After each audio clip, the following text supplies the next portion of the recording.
তোমাদের যেটা পড়া হচ্ছে এজেন্ট অফ সয়েল ইরেশন। কি বলছে, there are various agent which cause soil erosion. Erosion মানে কি, মাটির ক্ষয়। এজেন্ট মানে কি, এজেন্ট মানে এক কথা আমরা জানি প্রতিনিধি, ঠিক আছে।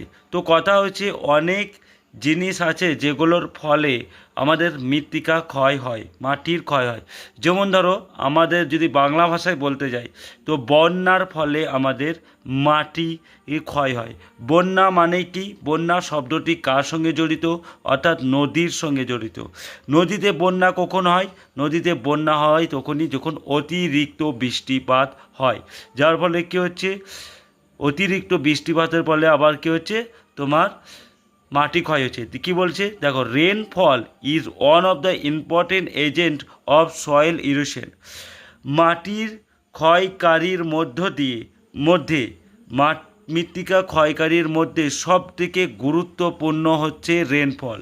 হোয়েন ওয়াটার মলিকুলস, যখন জলের অণুগুলো ফল ইনটু দ্য সয়েলস, মাটির ওপরে পড়ে, and whether rocks soils particle become wet and carries is away to flow of water। কি করে, তো কি করে যে সয়েলের যে কণাগুলো রয়েছে, অর্থাৎ মাটির যে কণাগুলো রয়েছে, এমনকি ছোট ছোট কাঁকড়গুলোও রয়েছে, সেগুলো কি করে জলের সাথে সেগুলো সে বইয়ে নিয়ে চলে, জলের তোড়ের সঙ্গে ভাসিয়ে নিয়ে চলে, যার ফলে কী হচ্ছে, মৃত্তিকা ক্ষয় হচ্ছে। অর্থাৎ মৃত্তিকা ক্ষয়ের জন্য আমরা কাকে দায়ী করব, রেনফলকে দায়ী করব।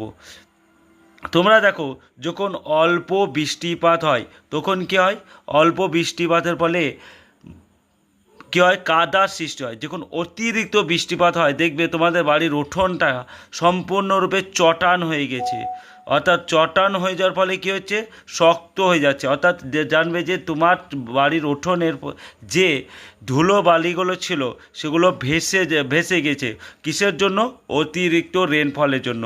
তাহলে মৃত্তিকা ক্ষয়ের জন্য প্রধানকে দায়ী হচ্ছে রেনফল। আবার দেখো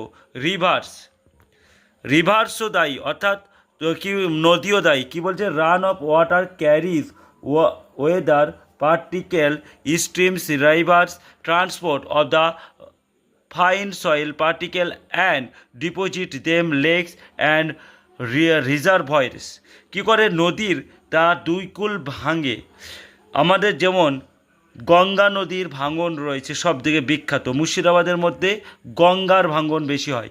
তো কি করে, নদীর যখন দুকূল ভেঙে যায় এবং দুকূল ভাঙার যে মাটি, সেই মাটি